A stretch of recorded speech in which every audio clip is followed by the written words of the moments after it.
হনুমান কোন কার্য করিল লাঠি দিয়ে অপর ব্যঙ্গে লম্ফ দিয়ে রমণীগণের উপরে করিল।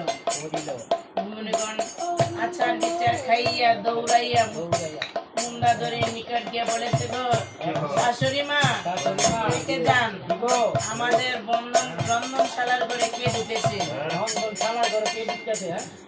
রন্ধনশালার মানে কি রান্নাঘরে। মুন্ডাদেরি বলেছে, গো বেটি চুপ চুপ, তোদের খুড়া শ্বশুর ওদের খুড়া শ্বশুর বলে প্রবর্তাই ওদের রঙে দেখি খুড়া শ্বশুর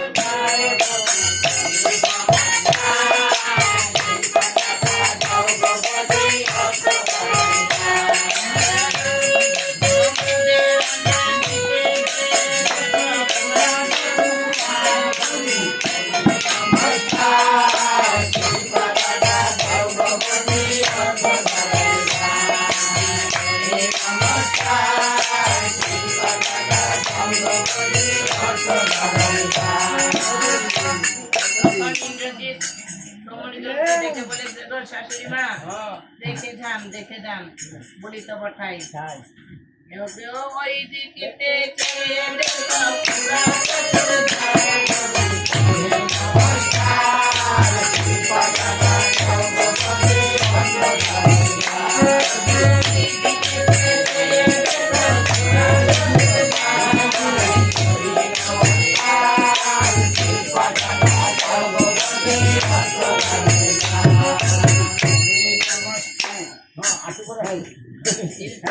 হনুমান কইয়াছেন, কত দূরে যে দৃষ্টি করে যায় যাবার বেলায় ছিল ডান পাশে, এখন হয়েছে বাম পাশে। কি একটি সুন্দর ফটিকের মন্দির দেখা যায়।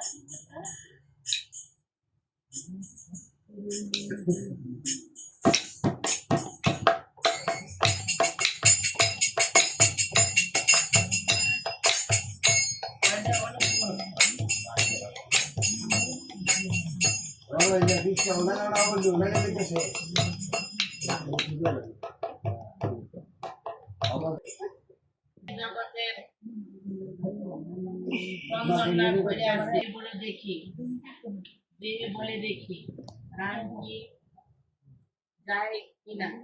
রামচন্দ্র কার্য করিল হনুমানের নিকট যে কোমল হস্তে হস্ত বুলাইয়া বলেছে, বাবারে হনুমান এখন কি রাগ করার সময়, ঔষধ বেচতে নাকি নিকান্দনের চোখে জল লাগবে।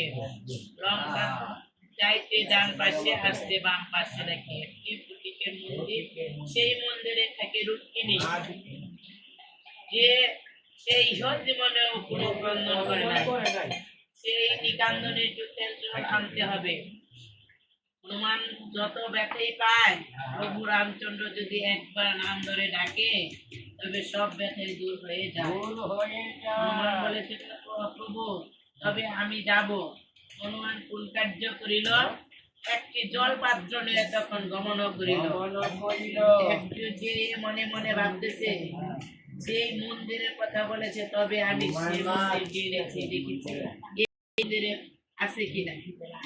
হনুমান মন্দিরের নিকট যে লাঠি দিয়ে কপাট ভেঙে দৃষ্টি করে যায়, অস্থি চর্ম সারে বুড়ি শুয়ে আছে দেখিবারে পায়। হনুমান কোন কার্য করিল, কোমল হস্তে ধরে বসে বলেছে, দিদি একটু ক্রন্দন করেন। নারে সারা আমি পারবো না, কি ক্রন্দন করবো না। হনুমান ভাবতে কোনো রাম কার্য সাধন হবে না। হনুমান বারবার বিনয় করে বলতেছে আর লেজটা বাড়াইয়ে দিতেছে। লেজ বাড়াইয়ে যখন চোখের মধ্যে খুচা দিয়েছে, ওই পর্বতের যার মতো তখন জল পড়তেছে। তখন হনুমান পাত্র ভরে জল লইয়া তখন গমন করিল যে বলেছে গো প্রভু এই ধরেন নিকন্দনের চোখের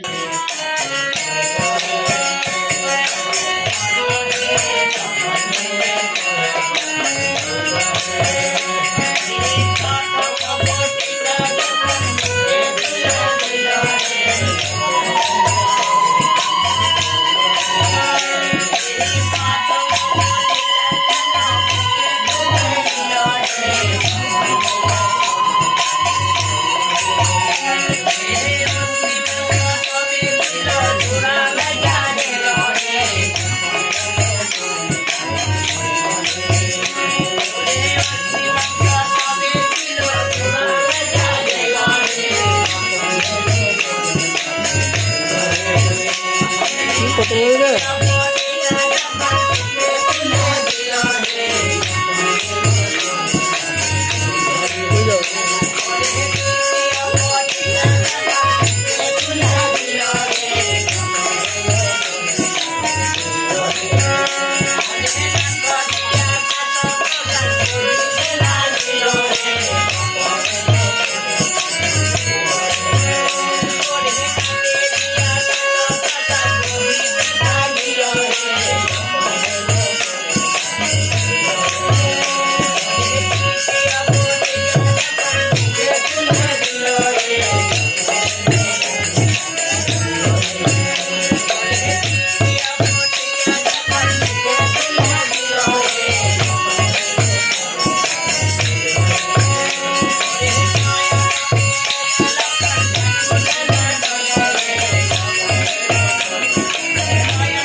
প্রভু